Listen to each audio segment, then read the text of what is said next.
Ce thème de la relation d'aide biblique, de la guérison intérieure, est un thème largement utilisé, abordé dans la parole de Dieu. La première grande guérison, c'est le salut. C'est tellement vrai que dans le texte original, sauver et guéri, c'est le même mot.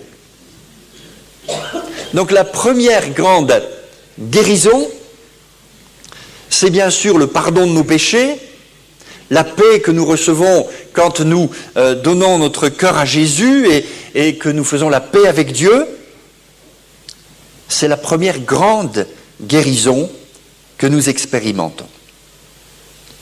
Et puis ensuite, vient tout un chemin.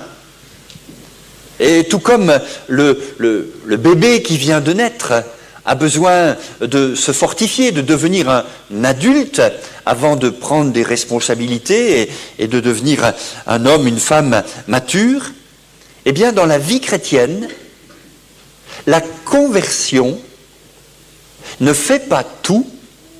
La conversion est le début d'un processus.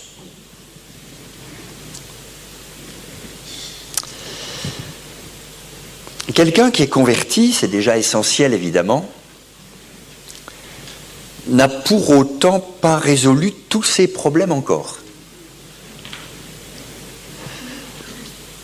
Je prends quelques exemples dans la parole de Dieu. Vous avez dans l'histoire du peuple d'Israël un enseignement vraiment conforme à ce que je viens de dire. Ancien et Nouveau Testament confirment tout ça.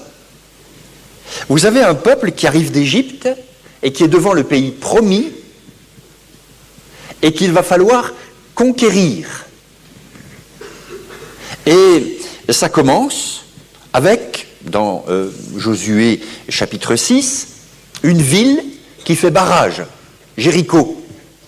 Jéricho, je lis le texte, était fermée, barricadée devant les enfants d'Israël. Personne ne sortait et personne n'entrait. L'Éternel dit à Josué, « Vois, je livre entre tes mains Jéricho et son roi, ses vaillants soldats. »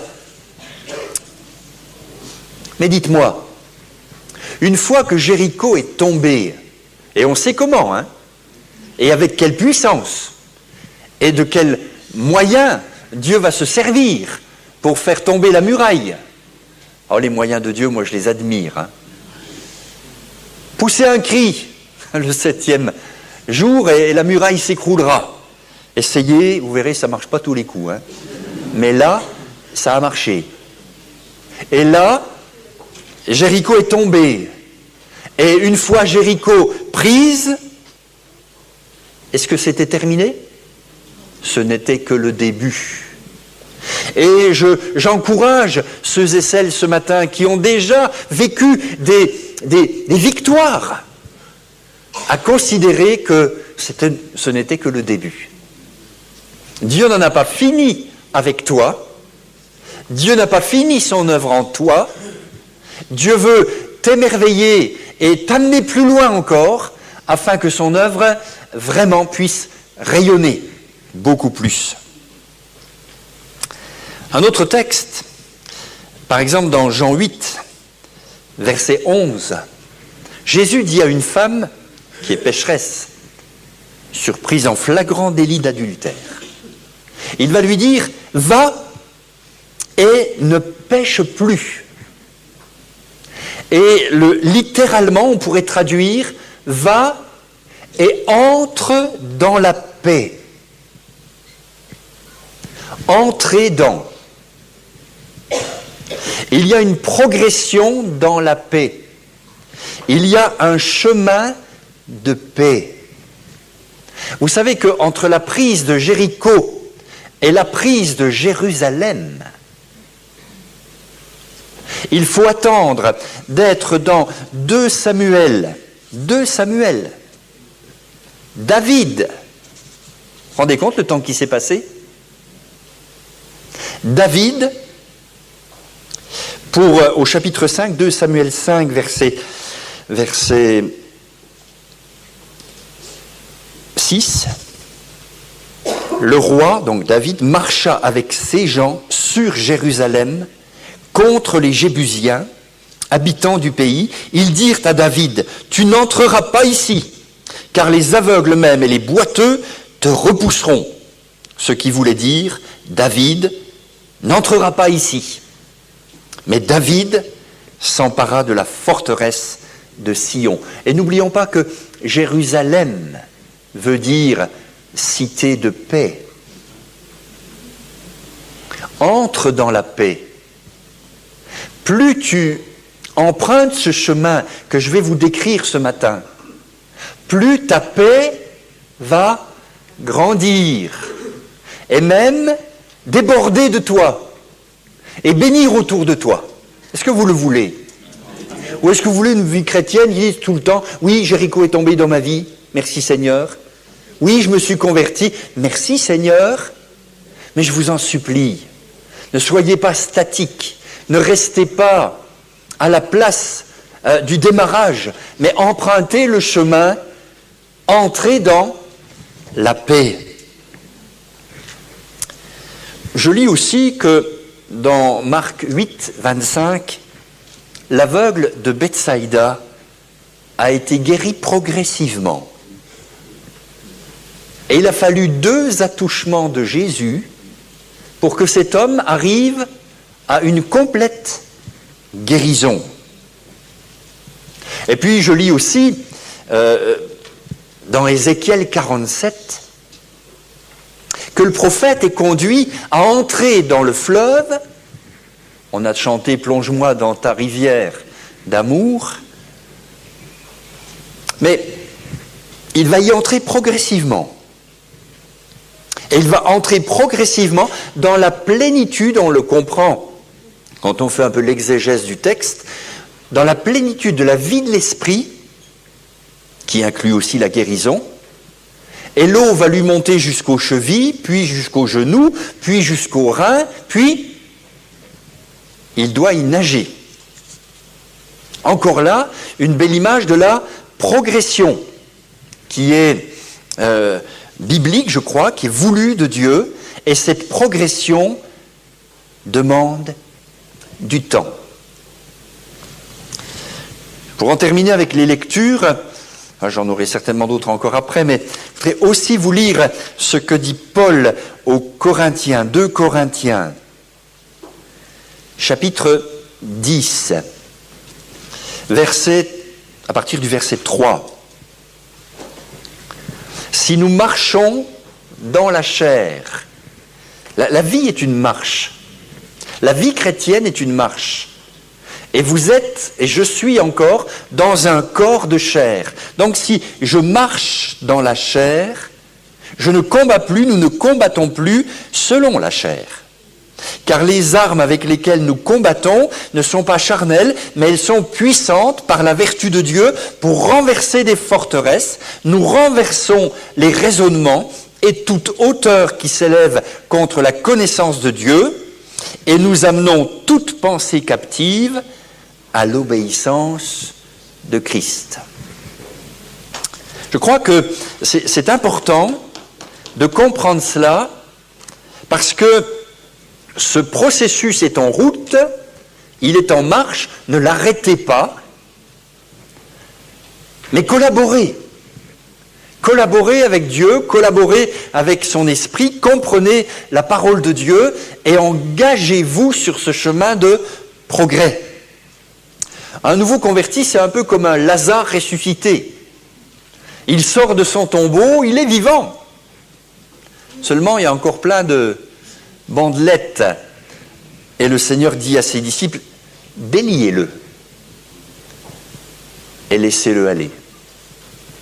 Bien des nouveaux chrétiens sont encore gênés aux entournures de leur marche par toutes sortes de bandelettes qui les empêchent d'être pleinement libres. Et oui, celui que le Fils a franchi est libre. Mais honnêtement, je constate, et des fois même dans ma propre vie, que j'ai encore besoin de progresser, pas vous, dans la liberté glorieuse des enfants de Dieu. Alors Dieu va nous aider à conquérir ces villes, à conquérir ces territoires, ce pays promis. Et entre Jéricho et Jérusalem, je le rappelle, il s'est passé, alors écoutez bien, des centaines d'années. Alors béni soit Dieu, maintenant le temps est plus court. Hein. Et entre ta conversion et aujourd'hui, et bien sûr aujourd'hui et demain, les choses vont bouger. Je crois pouvoir dire que nos difficultés à progresser dans la vie chrétienne proviennent souvent de problèmes non réglés. Et quand les problèmes ne sont pas réglés, la Palisse en aurait dit autant, ils ne sont pas réglés. Et ce n'est pas de les mettre dans un tiroir ou sous le mouchoir ou je ne sais pas où, que ça les règle. Il est préférable de s'attaquer à la cause de nos problèmes plutôt qu'à leurs effets. Souvent, on pointe les effets, les comportements, et on dit « tu ne dois pas ». Mais est-ce qu'on aide vraiment la personne alors qu'il faudrait aller à la cause des problèmes? Je note enfin, parce que ça c'était que l'introduction, je note enfin que Jéricho ne devait pas être reconstruite. Une fois détruite, elle ne devait pas être rebâtie. Et si vous lisez les textes, vous êtes des lecteurs de la parole, vous savez la méditer, vous savez qu'il y a un fou qui a un jour décidé, au prix de la vie de son enfant, de quand même rebâtir Jéricho. Quelle folie dans le cœur de l'homme. Et le texte du Nouveau Testament dit qu'après avoir, être entrés dans la vie, les gens, certains retournent à ce qu'ils avaient vomi. Non, vous passerez ce Jourdain, avait dit Dieu à Josué, pour aller conquérir le pays que l'Éternel, votre Dieu, vous donne en possession. Et ça va se faire progressivement. Et le pays que tu as à conquérir, c'est toi-même. Celui qui est maître de lui-même vaut mieux que celui qui prend des villes. Le terrain, le champ, le pays qu'il te reste à conquérir est encore très grand. Tu n'as pas fini, Dieu n'a pas fini d'asseoir toute son autorité dans tous les domaines de ta vie. Et il ne nous fait pas de reproches en parlant ainsi, mais il veut nous encourager à ne pas nous arrêter à une sorte de compromis d'un moyen terme qui ferait que, allez, j'ai passé la barre des 50%.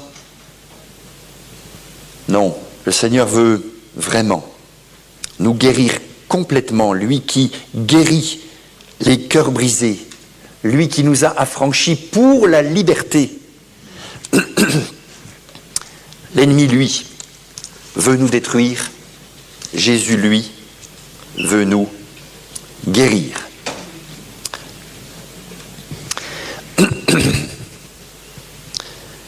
Je vais, dans un premier temps, vous parler de 6 façons que nous avons pour traiter nos problèmes, sans pour autant les régler. On est quand même complexe. Moi, ça me passionne, mais des fois, ça me décourage aussi. Voir que l'âme humaine est une merveille, et en même temps, capable de faire des mauvais choix qui ne règlent rien. Donc voici 6 façons, rapidement, de traiter nos problèmes. Première façon que j'ai observée, ça s'appelle la projection. Pour me disculper, pour ne pas porter moi-même le tort de mes mauvais choix, je cherche à faire reposer la responsabilité du problème sur quelqu'un d'autre. La société, c'est de la faute à la société, c'est de la faute aux circonstances, et c'est de la faute à Dieu qui m'a fait comme je suis, c'est de la faute à mes parents, c'est de la faute à ma femme, à mon mari. C'est vieux comme le monde. Adam disait déjà, la femme que tu as mise à côté de moi. Qu'est-ce qu'elles n'ont pas entendu les femmes depuis ce jour-là? J'aimerais les honorer ce matin Elle n'est pas mieux non plus. Dieu se tourne vers elle et dit, le serpent.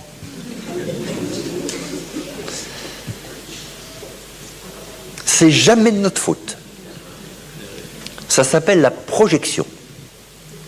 On cherche à mettre la faute sur l'autre et regardez deux automobilistes qui viennent de s'accrocher, c'est toujours la faute de l'autre.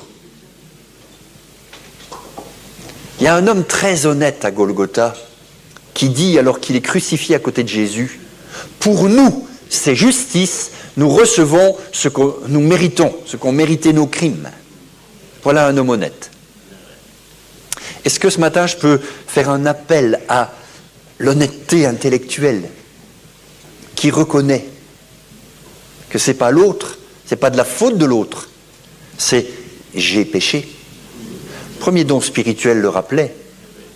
Tant qu'on n'est pas passé par là, tant qu'on n'a pas fait ce pas, on est souvent dans la projection. Alors dans les églises, c'est de la faute au pasteur. Ben oui. C'est de la faute à l'église. Ben oui. Seulement, comme tu en es membre, c'est un peu de ta faute quand même, non? Arrêtons de nous projeter et regardons les choses en face. Deuxième façon qu'on a de traiter nos problèmes sans pour autant les régler, c'est la compensation. Pour rétablir la balance de mes fautes, de mes erreurs, dont le plateau pèse maintenant un peu lourd, devant Dieu et devant les hommes, pour les compenser, je vais faire du bien. Autrement dit, je paye pour mes péchés et pour mes fautes. Ça, c'est très ancré dans nos cœurs. Ça vient de la religion. Toutes les religions enseignent ça. Vous pouvez racheter le mal que vous avez fait en faisant du bien. Seulement, ce n'est pas biblique. Vous pouvez faire tout le bien possible et imaginable, vous ne pourrez jamais vous pardonner vos péchés vous-même. La compensation. On a du mal avec l'amour gratuit de Dieu, le pardon gratuit, qui nous dit « Donne-moi ton plateau sur lequel il y a toutes tes erreurs et comprends qu'à la croix, j'ai tout porté, tout ça. Et j'ai tout expié. » Tout ça. C'est ça le message de l'Évangile. La compensation ne vous permettra jamais de vous présenter devant Dieu la tête haute en disant « J'ai fait du bien qui annule le mal. Un seul péché t'envoie en enfer. » Le verdict est sévère, mais il est utile. Il n'y a pas de compensation. Ou la seule compensation qui tient devant Dieu, c'est le substitut que j'ai en Jésus-Christ, qui a pris ma place, qui a pris ma condamnation, qui a pris mes fautes, mes péchés, et qui est mort. C'est moi qui ai crucifié, c'est toi qui as crucifié le Seigneur. Troisième façon que nous avons de tenter de régler nos problèmes, mais sans les régler vraiment, c'est le défoulement partiel. Je m'explique. C'est le principe de la marmite à vapeur, de la cocotte minute. On lâche un peu de pression. On évacue le trop-plein pour être soulagé. Autrement dit, on confesse partiellement son péché. On résout à moitié le problème. Ça m'a fait sourire, mais j'ai trouvé cette histoire drôle. C'est l'histoire du contribuable qui a fraudé le fisc dans sa déclaration d'impôt. Puis, sa conscience travaille, il est troublé, alors il envoie un chèque à son percepteur en ajoutant dans la lettre « Si je dors pas mieux, je vous enverrai le reste. »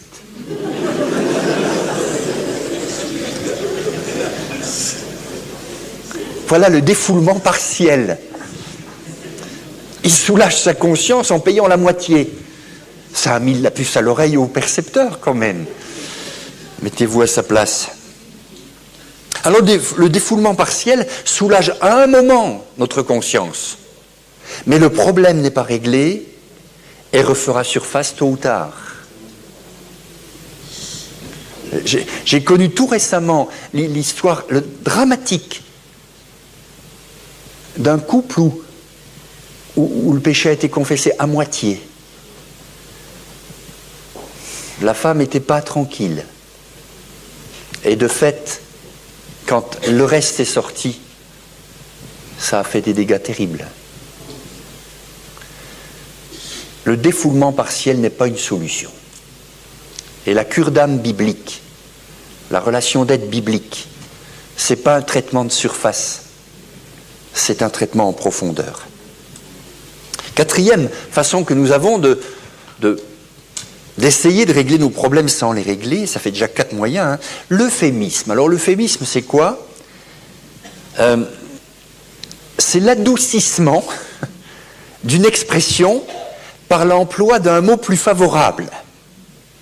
Un vol deviendra un emprunt.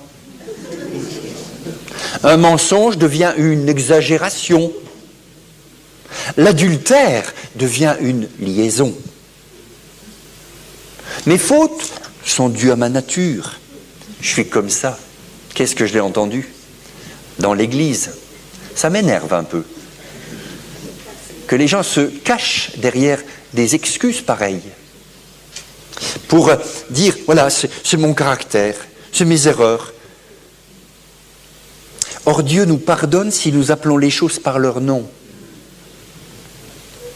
Je t'ai fait connaître mon péché. J'ai dit, j'avouerai mes transgressions à l'Éternel. Et même si certaines Bibles aujourd'hui ont ôté le mot péché, pour être plus soft, moi je dis qu'il ne faut pas toucher aux mots qui sont tranchants. Je t'ai fait connaître mon péché. J'avouerai mes transgressions. Ne cherchons pas à fuir en essayant de trouver d'autres mots pour ne pas assumer la responsabilité qui est la nôtre. L'euphémisme. Non, tu n'as pas fait un emprunt, tu as volé. Je peux me permettre.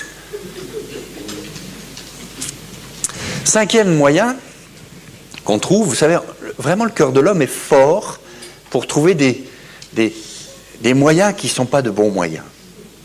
5e moyen, la rationalisation. C'est ce procédé qui trouve toujours des raisons, rationalisme, raison, hein, des raisons convaincantes pour justifier mon attitude et supprimer l'angoisse de ma culpabilité. Et je le fais souvent en invoquant une valeur supérieure. Par exemple, je mens, mais c'est pour un bien. C'est un pieux mensonge. J'ai de saintes colères. Alors, il ne faut pas vous rencontrer quand vous êtes en colère. Vous savez, l'adversaire a beaucoup de valeurs à vous proposer, mais ce sont les valeurs de l'adversaire. Pensez à l'exemple dramatique des 2 filles de Lot qui excusent leur relation incestueuse avec leur père par ces mots, mais c'est afin que nous conservions la descendance de notre père. Vous vous rendez compte comme on est capable de rationaliser en trouvant des raisons convaincantes pour justifier notre attitude pécheresse? Ça ne règle rien. Les pieux mensonges sont d'abord des mensonges. Les saintes colères sont d'abord des colères. Et même si la colère n'est pas un péché, souvent elle nous amène au péché. 6e et dernière façon, mais enfin on pourrait continuer la liste encore, j'ai pensé au refoulement. Il est très fréquent, ce refoulement. C'est-à-dire ce refoulement consiste à expulser dans mon inconscient un souvenir conscient qui me trouble. Refoulement, très dangereux. Moïse tue un Égyptien et le cache dans le sable en pensant qu'en enterrant le cadavre, il enterre aussi le souvenir de son crime au fond de son inconscient. Seulement les cadavres ressortent. Dieu se plaît à ouvrir les placards. Tiens, il y avait ça au fond du placard. C'est Victor Hugo qui a dit de Caïn, l'œil était dans la tombe, et regardez Caïn. Vous pensez que c'est réglé parce que vous avez réussi à refouler, tellement refoulé, que vous ne vous en souvenez plus. Mais est-ce que c'est pour autant réglé? Pas du tout. Et en relation d'aide biblique, l'esprit de vérité, parce que Dieu veut que la vérité soit au fond du cœur, l'esprit de vérité va aller au fond des placards, là où on a planqué tous nos cadavres. Il va soulever les choses pour notre bien. Le refoulement est quelque chose de très dangereux. Je dis souvent, c'est comme une bombe à retardement. Et Dieu ne veut pas que nous soyons des bombes à retardement. Le psaume 139, verset 23, est une prière qui dit « Sonde-moi, ô Dieu, et connais mon cœur, éprouve-moi et connais mes pensées, regarde si je suis sur une mauvaise voie et conduis-moi sur la voie de l'éternité. » Donc, est-ce que je suis d'accord de laisser à Dieu ce droit de regard dans ma vie? Est-ce que je vais arrêter de refouler les problèmes en disant « Non, mais je prends sur moi, je prends sur moi ». Tu prends tellement sur toi que tu n'es plus toi. Tu ne vis plus, tu survis. Je me sens d'autant plus libre que je ne vous connais pas, ou peu. Et si quelque chose dans ma prédication fait vraiment écho dans votre vie, dites-vous bien que c'est Dieu qui vous parle pour vous encourager. Pour vous encourager et vraiment vous dire, prends le chemin de la guérison. Je voudrais aussi ajouter ici, avant de passer au pas, à quelques pas qu'il faut faire. J'ai jusqu'à 14h, c'est ça, hein? Je vais essayer d'être court. Je voudrais ici faire vraiment souligner quelque chose de très important, c'est la nécessité dans la relation d'aide biblique, la nécessité des dons spirituels. Nous sommes un peuple de Pentecôte, nous croyons à la vie de l'esprit, et s'il y a un endroit où les dons spirituels sont utiles, c'est bien en relation d'aide biblique. C'est bien dans l'accompagnement de mes frères, de mes sœurs, que j'ai le secours du Saint-Esprit et des dons spirituels. Les dons spirituels ne sont pas seulement là le dimanche matin, ou à la réunion de prière, ou quand le peuple de Dieu se réunit. Les dons spirituels sont aussi communiqués dans des moments précis, presque de tête à tête. Je crois aux paroles de connaissance, parce que la personne ne connaît même pas, puisqu'elle l'a refoulé, c'est parti dans son inconscient, ne connaît même pas pourquoi elle se comporte comme ça. Et une parole de connaissance peut vraiment, vraiment être utile.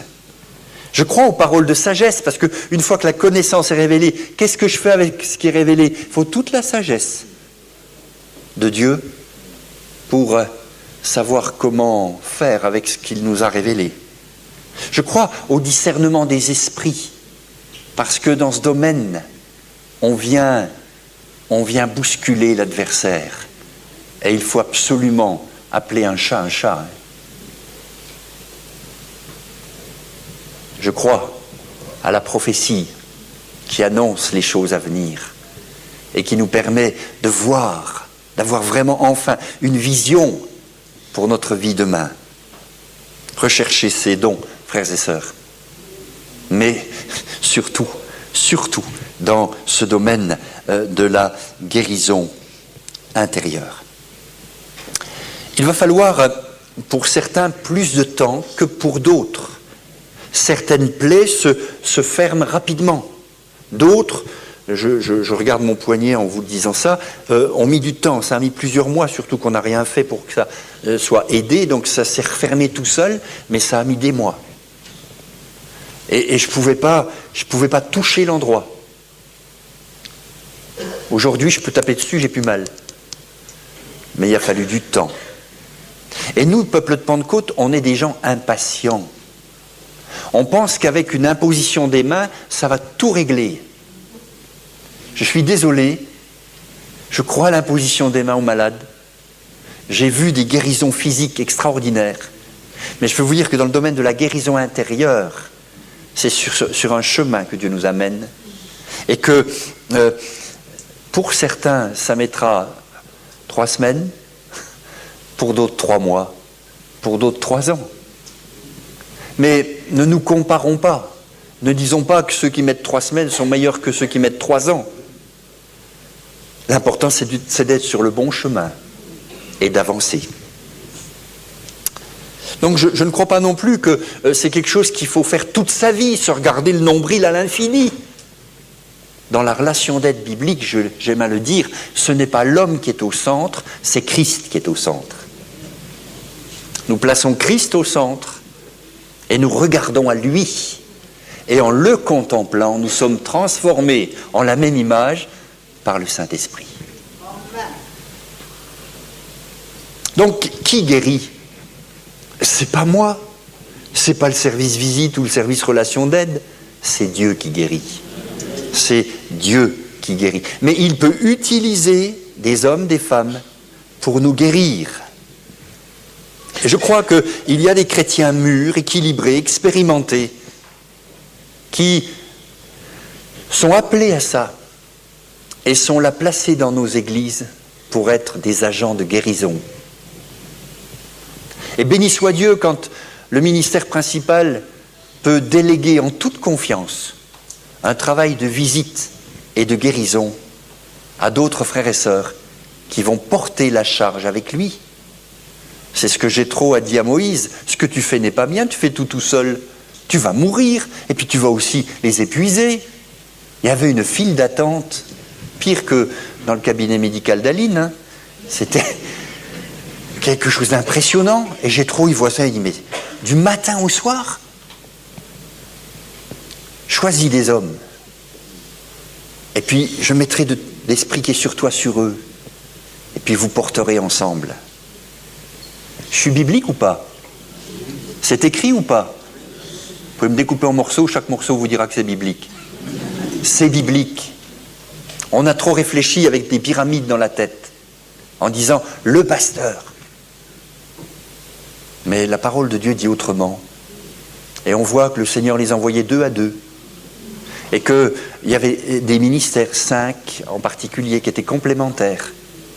Et que dans l'Église, il y avait pour chacun un appel et des dons pour remplir une tâche précise. Donc c'est lui qui guérit. N'attendez pas d'un homme qu'il vous guérisse. Et j'ai dit en formation au groupe, vous n'êtes pas les sauveurs, c'est Jésus le sauveur et il le restera toujours. Mais vous êtes ses témoins, vous êtes le canal, les canaux par lesquels la guérison va venir. Donc attention au piège qui consiste à se tourner plutôt vers l'homme que vers Dieu. Et quelqu'un qui vous aidera bibliquement, vous aidera à vous tourner vers Dieu, pas vers lui. Et ça, c'est très important dans un monde où tout le monde ouvre des cabinets aujourd'hui. Je dis,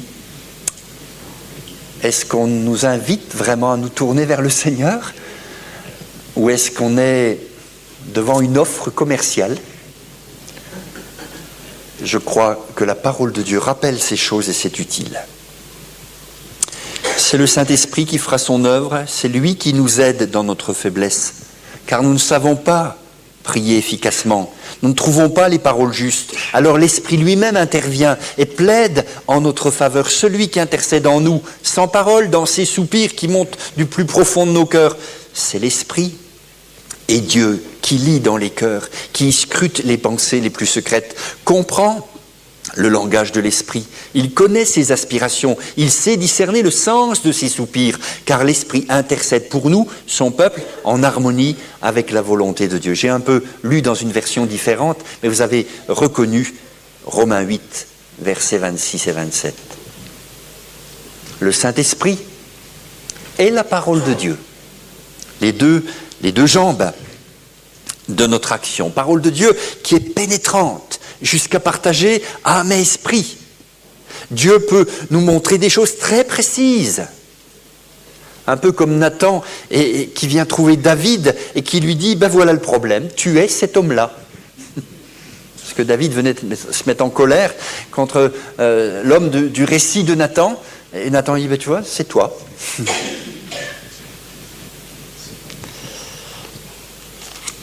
L'assistance du Saint-Esprit est la parole de Dieu. Alors,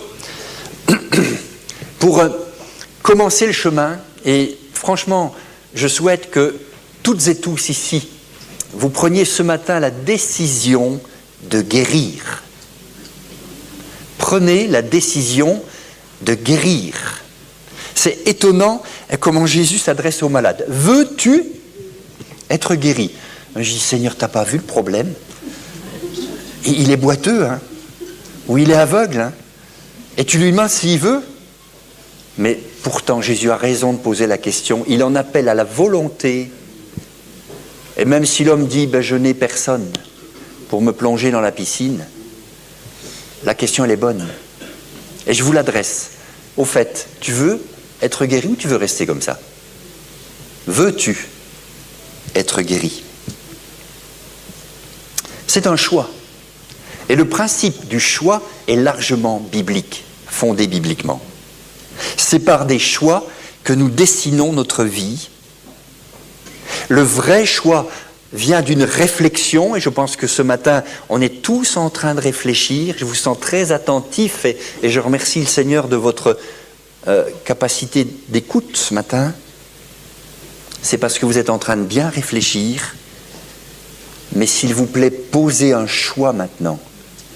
Et dites au fond de vous, parce que le choix est un acte créateur, dites au fond de vous, je choisis de guérir. Peut-être que vous allez perdre quelque chose, l'intérêt des autres, leur apitoiement sur vous, mais vous allez gagner Christ et gagner la liberté en Christ. Hélas, il y a des bien-aimés qui se maintiennent dans leurs problèmes parce qu'ils se sont aperçus que les problèmes amènent l'apitoiement sur eux, le regard favorable, « Ah, mon pauvre !» Et ils aiment ça les nourrit. Veux-tu être guéri? Pas trop, parce qu'ils ne vont plus me regarder, quoi. Prends quand même la décision de guérir.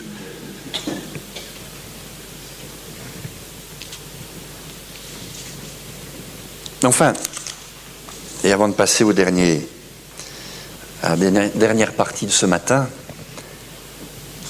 avant de vouloir guérir, il faut déjà être conscient qu'on est malade, non? Il faut regarder les choses en face. Ce n'est pas moi qui l'ai dit. Vous reconnaîtrez la phrase « Tout bien portant est un malade qui s'ignore ».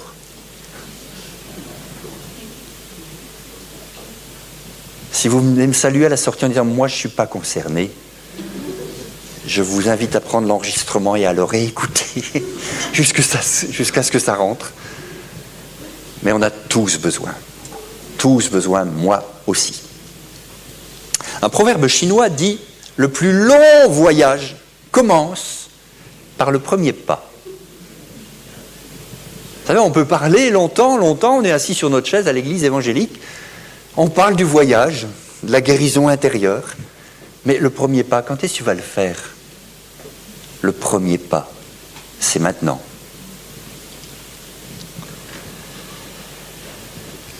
Je vais terminer avec 6 pas à faire. C'est pas trop 6 pas. 6 pas à faire pour commencer à emprunter ce chemin de la guérison intérieure.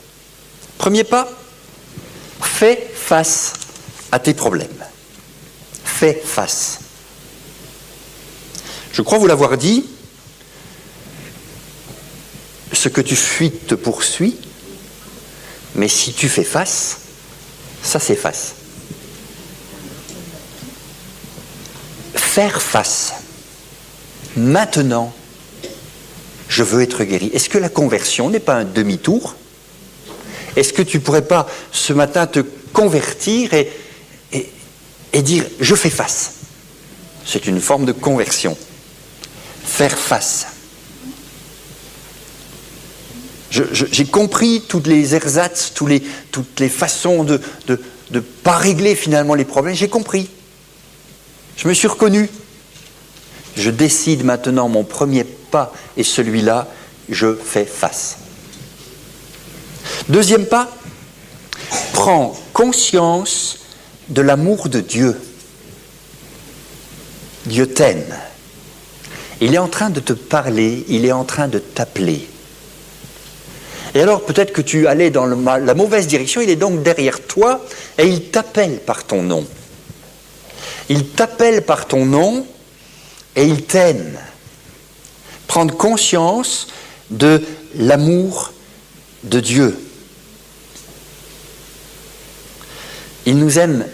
Il a dit, je veux que mes brebis aient la vie, et la vie en abondance. Son amour, moi, me surprend, me désarçonne, m'émerveille, mais me construit. C'est son amour dont on a besoin, et j'aimerais vraiment, en faisant cet appel, vous dire combien Dieu vous aime. Combien de gens j'ai accompagnés, j'ai suivis, qui ne sont pas convaincus d'être aimés. Dieu aime chacun de nous. Personne ne peut dire « je suis oublié de Dieu ». On est tous aimés d'une façon égale. Et s'il y avait un mot que tu devrais retenir ce matin, c'est « Dieu m'aime ». Dieu m'aime. C'est énorme ça. Quand on est par terre, quand on est écrasé par des problèmes, quand on ne s'en sort pas, quand on procrastine, ça veut dire quand on remet à plus tard, quand on tourne en rond, entendre que quelqu'un de bienveillant qui nous aime se penche sur nous, nous prend dans ses bras, nous serre contre lui et nous emmène là où on ne peut pas aller tout seul, c'est pas de l'amour ça. Prenez conscience de l'amour de Dieu. Troisième pas. Prenez conscience que Dieu est présent partout et toujours.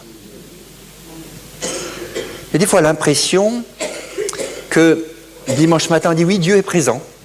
C'est écrit là où 2 ou 3 sont assemblés, il est présent. Mais tu sais qu'il est présent avec toi quand on se dira au revoir. Il vient avec toi. Il est présent partout et toujours. Ça m'a pris du temps pour comprendre que dans mes blessures, et en particulier une certaine blessure dans mon adolescence, Dieu était présent. Dieu était présent dans la pièce. Et quand j'en ai pris conscience, j'ai dit, mais pourquoi t'as permis ? Et j'ai commencé à l'accuser. Bon, c'est pas la solution non plus d'accuser Dieu, qui veut vous faire du bien. Il n'est pas d'accord avec ce qui a été fait, mais il a tout vu. Il connaît tout et il sait tout.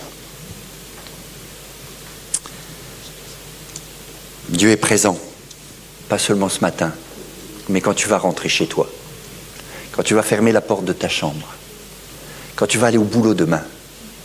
Il est présent partout et toujours, du matin au soir et du soir au matin. Il est l'Éternel. Il est le même hier, aujourd'hui, éternellement. Cette notion de la présence de Dieu, une présence agissante, est souvent le parent pauvre dans le cœur du chrétien. Parce qu'on a le cerveau découpé en géographie, on a l'église, on a le bureau pastoral. Non mais, tu es le temple du Saint-Esprit. Dieu est en toi, tu l'as accepté, tu l'as reçu, il est avec toi partout et toujours.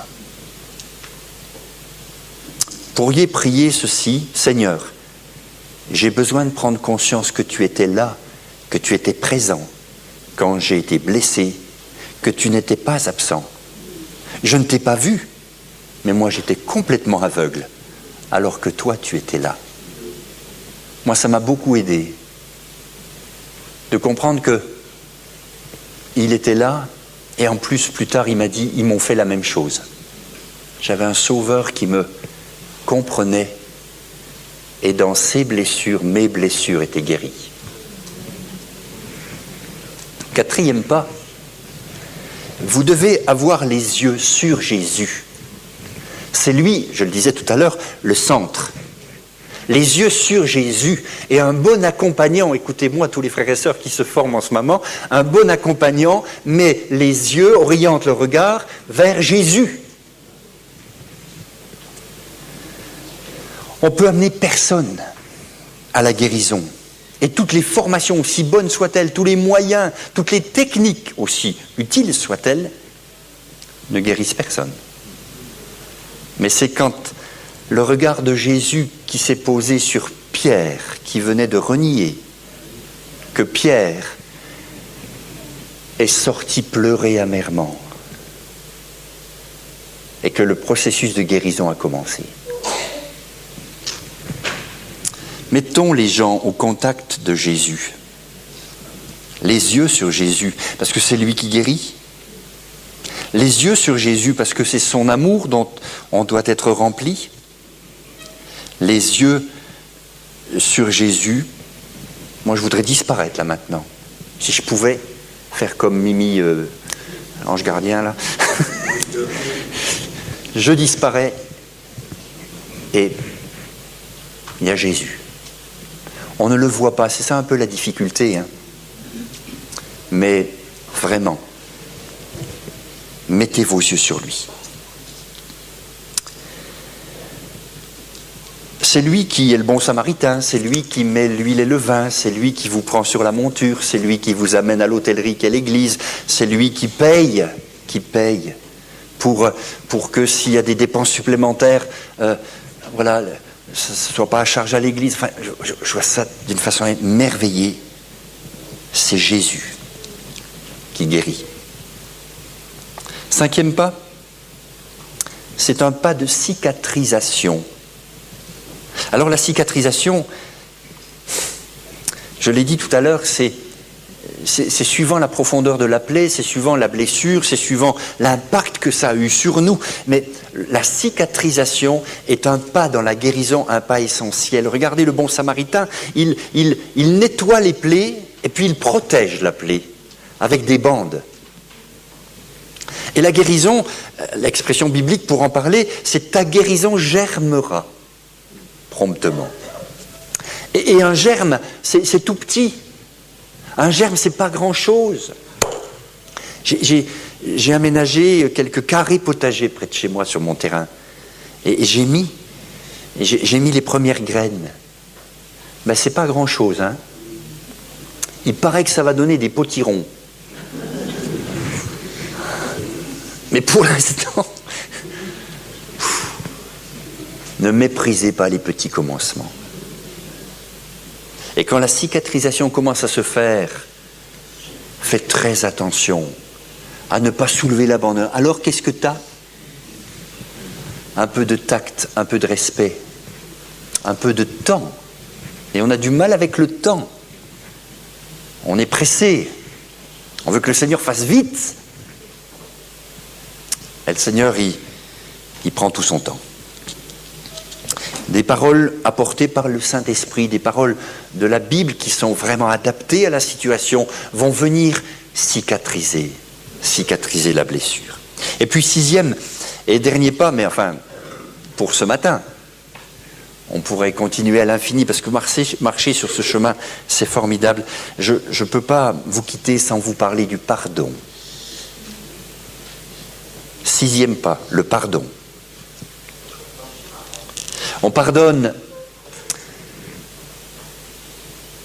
aux autres, on pardonne à Dieu, parce qu'il y a des tas de gens qui sont en colère après lui, on se pardonne à soi-même, enfin il y a toutes sortes de directions à laquelle s'exerce le pardon. Mais j'aimerais dire rapidement que le pardon ne veut pas dire refaire meilleur ami, refaire copain-copain avec celui qui vous a blessé. Pardon et réconciliation, c'est pas la même chose. Et une femme qui a dû fuir son mari alcoolique, toxique et violent, elle peut pardonner sans forcément retourner vivre avec. Mais ça ne veut pas dire qu'elle n'a pas pardonné. Enfin, J'ai pas le temps, ce serait tout un sujet à développer. Mais pour dire que le pardon est souvent mal compris. On a dit des fois un peu cash comme ça aux frères, ben pardonne quoi. Quoi, t'y arrives pas? C'est un peu la double peine. Vous avez été blessé, puis maintenant vous n'arrivez pas à pardonner, et on vous le reproche. Eh ben, si c'est ça la relation d'aide biblique, oubliez-moi. Hein. Non, c'est pas ça le pardon. Le pardon n'est pas l'oubli non plus. Sinon, ce serait être amnésique. Dieu ne dit pas les choses comme ça. Il dit « Je ne me souviendrai plus de vos péchés ». C'est un acte volontaire. Je les mets au fond de la mer. Je m'en souviens plus. Je promets de ne plus vous les jeter à la face quand on va se retrouver. C'est ça qu'il dit. Mais Dieu n'est pas amnésique. Il les jette au fond de la mer, puis il met un panneau « Pêche interdite ». Voilà. Mais ce qu'on a fait, on l'a fait. Mais seulement, il ne nous reprochera jamais, puisque c'est pardonné. Vous comprenez ?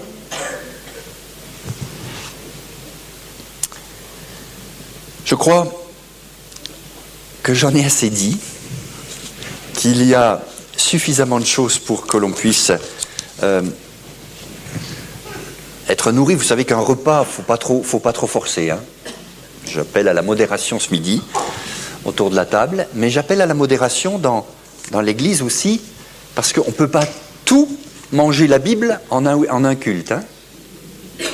Ce que je vous ai donné suffit, je crois, pour nourrir votre âme et vous donner de prendre la bonne décision maintenant. Veux-tu être guéri? Veux-tu t'engager sur ce chemin? Peut-être on va terminer, si tu permets, par un très court appel. Je ne vais même pas vous demander d'avancer, juste vous demander s'il y a quelque chose qui fait bien écho chez vous maintenant, quelle que soit la chose, de vous lever à votre place.